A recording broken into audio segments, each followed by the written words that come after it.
goals in 7 minutes. And Manchester United haven't scored many from set pieces, actually. Nice to see a goal from a defender and sharing these goals around. It is, and it's normal to score from a set piece for defender. But the major thing here for me is during the game he was marked in a set pieces by Brennan Johnson, which for me, as we spoke with Jay, is a mismatch. You know, De Ligt is a strong and powerful defender. Brennan Johnson is quite the opposite. He is not as strong as him. You can see, especially on this set piece, how he loses De Ligt from the side. And then he is free to score that header. Of course, we can argue the goalkeeper can do better as well by pushing the ball out of the back of the net. But speaking from experience, sometimes when your header is so powerful, your reaction time is short, so you don't have time to quickly react. But the major thing for me is that Brennan Johnson was marking De Ligt in that so much. Which is a little bit surprising because Spurs have conceded a fewer goals from set pieces in the Premier League. 100%. They're second. Yeah, they've been good defending set pieces, but the whole setup, Brennan Johnson can't be marking De Ligt. You know, it is a mismatch. You know, he's twice his size. He loses him too easy. I think he just panics and he gets himself in the area where he's free, you know, and obviously Spurs end up conceding and that. And I mean, when you work so hard to get back into the game and then you concede in that manner, and that, of course, it's disappointing. And the way they got back in, I mean, the game seemed to be drifting away from Tottenham at 1-0 down, and then bang, from nowhere, 2 in 7 minutes. Yeah, but like I mean, it's a transition. It's a transition. Odegaard does really well here, to be fair. You know, it's just like sort of like drop of the hips, brilliant. And he plays out to a doggy, but there, you look at it there's some Man United got bodies in the box, but it comes in, I mean, this is your goal, Jay. Yeah, it's so, you know what, John like about this, the turn, it's calculated, like he knows what it's not, because when I first saw it, I thought maybe it's a bad touch, but you see him here, I mean, the ball goes wide, and it's just such a good touch. You know, he means to do it, and, you know, you see here, but even so, I just feel like, I spoke before to Berba, I said about, when I played against Ferdinand and Vidic, and you know, if you got the better of the first man, the other man would always cover. And I just think when you look at it here, I've just felt like Luke Shaw maybe, because when the ball goes wide, you're defending the box. When the ball goes into the box, you're defending the goal. I just thought maybe he could have sort of like covered and tried to block. But saying that, it's an amazing turn and finish. How clever was Richarlison then for 2-1? Oh man, ugly goal for sure. Ugly goal. But sometimes these type of goals are the most precious that you can score. And it was a typical centre-forward goal at the right moment, the right positioning, following the game, positioning your body in the proper way that you'll be ready for the ball. And I don't think he even scored with a header, probably a shoulder or something like this, but he was right there where he's supposed to be and following. So that was one centre-forward at one end, but I must ask you, at 1-1, Benjamin Šeško, on as a substitute, and actually came off injured in this as well. How big a moment was this for him and for United? Because if this goes in, he makes his confidence sky high, doesn't he? Yeah, and we used to be strikers as well, and I want to be supportive, sympathizing with his situation. Yes, he needed to do better here, maybe take the ball more to the left foot, so this way eliminated the defender. We cannot take away from the tackle of Mickey van der Ven as well, great tackle, but maybe that lack of confidence, playing minutes, that affect a player, and then when you get injured out of it, then it shows that you are maybe not ready to step into the game at full speed. And I said that. I said before the game, at the top of the show, I said that for a centre forward, when you've rested, dropped, whatever it is, you're not in a team and you're disappointed, but make sure you're ready to come on because you can change the game. You know, you get a moment, you get a chance where you can change the game.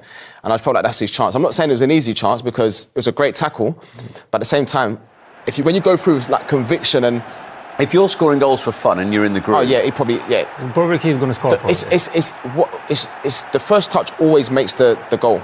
And the first touch, if you take the ball off the line, away from the defender, then you can go and finish. But when he watches it back, he'll be disappointed that because he didn't actually have a shot at goal. So yeah, and obviously he ends up getting injured. But that's why you have to be ready to come on and make an impact. So let's get the shoulder goal out of the way then. You describe it as ugly, but it was a huge goal for Tottenham at the time and for Richarlison as you saw his reaction. Some of the most important goals are the ugliest one. But again, the right moment at the right time. Look at him. He's following and waiting for the ball. Yes, you can speculate that the defender, whoever he is, I cannot see from here, is going out slower than he needs to look. But the position... Ugarte. It can happen. But the positioning of the body, I think that's even a shot from... Odegaard. I don't think it's a cross, it's a shot. He's trying to shoot. Last minute of the game, put the ball there, whatever happens. But it ends up in the shoulder of Richarlison, who actually is pointing it out towards the goal. Yeah. Hoping that the ball is going to end up in the back of the goal, which happened. Yes, it's a proper scruffy number 9 goal. But you have to be there to make contact and get it in the goal and that. And then it looks like Tottenham are going to get 3 points. You know, started slow, but then eventually, you know, with the good changes, got back into the game. And is that the disappointment from Tottenham? Yeah, 100%. Having swayed it to go 2-1 up in front with a minute to go. I think so, 100%. I think you've got to then see, you know, you've got to see the game out. You know, there's not long left. You've got to see the game out. Set piece, you have to make first contact. It doesn't matter where it goes, just make first contact, clear your lines. We said before about, you know, away from home, they've been so good this season. But then at home, the home form's not been the same. But I suppose the positive that you can take out of the game today is that obviously the way that they finished. And for United, the way they finished as well, actually, with that last minute, with that character, they've done it, as I say, 2 weeks running away from home. No, you're not having it, are you, Berba? For sure. For sure you can say character, coming back, blah, blah. But they weren't doing it last season, were they? No, that's the improvement. But you are leading 1-0. In a way, you control the game. And then, last minutes of the game, you're trailing 2-1. I'm pretty sure that Richarlison was thinking, I won the game for my team. But then it shows you that in football, a set piece, a free kick or whatever, we spoke about this before, it's so important to know how to cross, to position yourself, of course. When you have a mismatch in who is guarding who, that can be an advantage for the opposition, like we saw today as well. So you don't give up. As a cliche as it sounds, the game is playing now 96, 97 or whatever minutes. And if you have a set piece, make sure you can use it the right way. That's why most teams now having long throws, defensive coach, set pieces coach, so they can, you know, be ready for the moments like this. And today we saw how important it is if you have the right set piece and to know how to take advantage of it. And it's a lesson for Tottenham in game management, concentration. I think that's all it is. I think concentration. You know, from the first minute to the last, and obviously seeing. But I'm just surprised with Brendan Johnson. You know, he can't be marking. I think even like he's probably the same size as me. My job was always. Is he marking space or is he marking a player here? Do we think he's marking a player? But I remember always instructed to. Or? Look, he's following him. Yeah. He's trying to see where he is. Yeah. But then you have to, and it's horrible when you're in there, but you have to stay with your man. And even if you're not going to win the header, but you have to try and bump him so that he doesn't get a clear header at goal. But Jay, of course, I don't think it's his fault. Probably the manager, or whoever makes the set pieces, says you need to mark De Ligt today. Yeah. And I remember how I hated marking someone bigger than me, and I'm a big guy. Yeah. So I can imagine how he was probably feeling, thinking, "Oh God, I hope the ball is not coming my way." Yeah. No.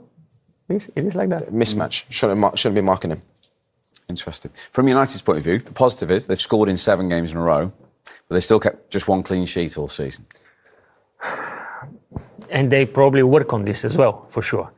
From striker perspective, though, defensive-wise, yes, that's why I was so surprised. We were watching the game, it was like 5-4-1. Very difficult to break in. But obviously, sometimes you find the necessary tools to score 2 goals, and then you need to score another one. But from striker perspective for United today, for example, like we spoke about Sesko, Cunha also didn't have a good day at the office as well. But there were players shining here and there, but most of them, I'm pretty sure, on the way back to Manchester will be disappointed with what happened today. And they'll have injuries to Šeško and Maguire as well, by the look of it as well. Yes, we forget about that. Yeah, Maguire, who's been really, really great in the back, also hamstring or something happened. But sometimes that's the chances you take when you play games, and you need to rotate, to rest, especially with rotation. Sometimes you get going, but then the coach or the manager is like, you're going to rest today. Yeah, and then, exactly. Then you lose your momentum. Then you need to be ready to come in. You're not prepared. Another injury. Bad season. Another home game in the league, not won. They haven't won since Thomas Frank's only home win in the Premier League against Burnley. Yeah, but you can tell by the body language of the players. Richarlison was on his knees. No, even though didn't lose. You know, if you can't win, don't lose. Didn't lose. But at the same time, these players know. You know what? This is our pitch. This is our ground. You know what I mean? So, you know, you got to give the. We said before against Chelsea, the fans were quiet. The fans were quiet again today. But you have to perform. You know, the fans come to watch you. You just have to perform to get and at the end, the atmosphere was completely different.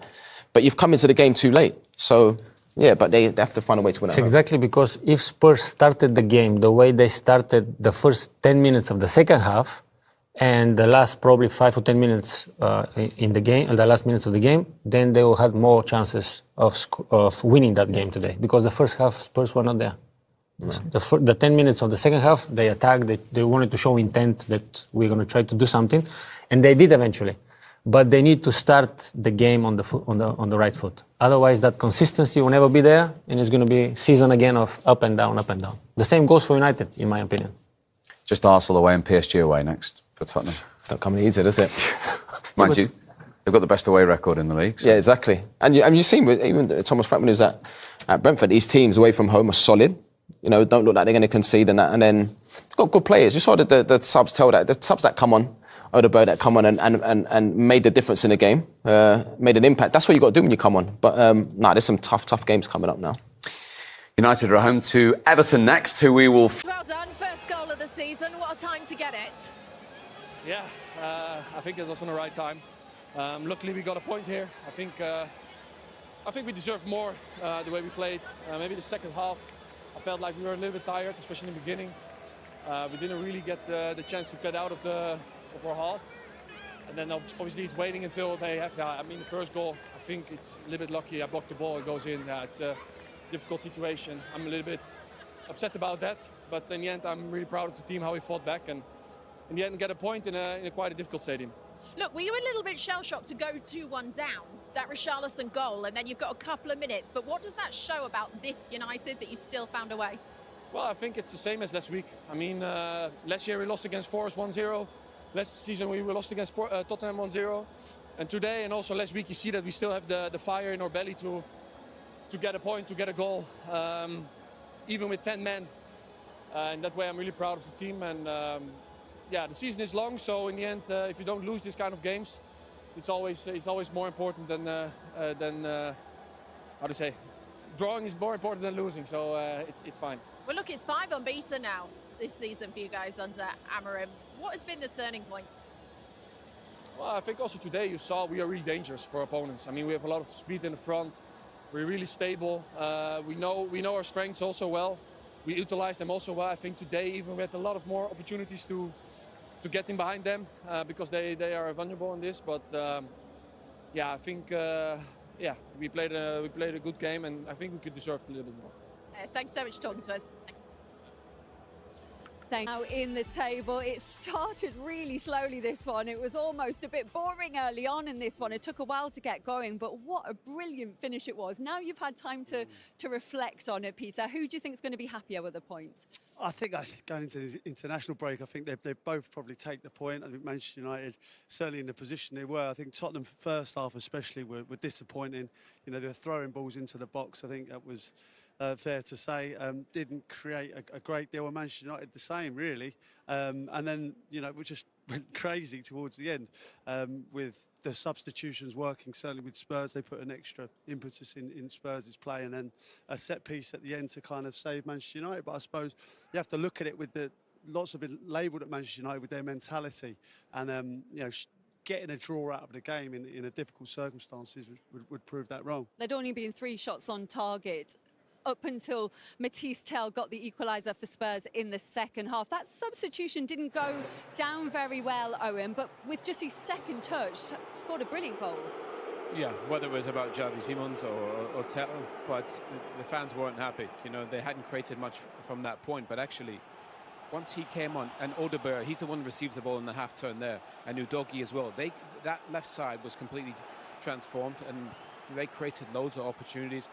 I think it's the most crosses they've ever had in a Premier League game into the box. But I just thought, Crouchy, this left-hand side, there was a little bit more positive and energy getting at Manchester United. A hell of a lot more urgency. Odegaard, especially, you know, when he was facing Ahmad, he definitely had the beating of him. And you have to say it was a great finish. Took a slight nick here, but the first touch kind of sets it up from Tell, and obviously has a swipe at it.